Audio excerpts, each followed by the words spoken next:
Xerox PrimeLink B9100 series printer, replacing the toner cartridge. This UI message notifies the user to replace the toner cartridge.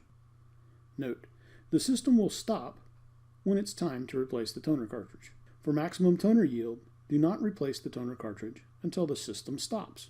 You can also monitor the toner cartridge level manually. Press the machine status button, then tap the Supplies tab. The toner cartridge percentage and the level bar show how much toner is left in the cartridge.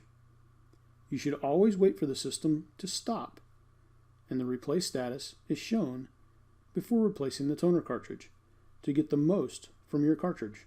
Open the toner cartridge access door and pull the cartridge straight out of the machine.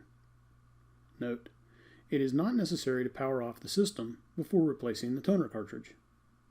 Caution: always agitate the toner cartridge by tilting it up and down 10 to 15 times before installing it.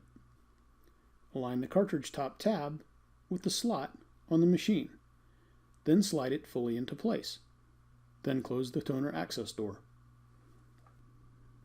User Guide, System Administrator Guide, and other documentation are available online at https://www.support.xerox.com.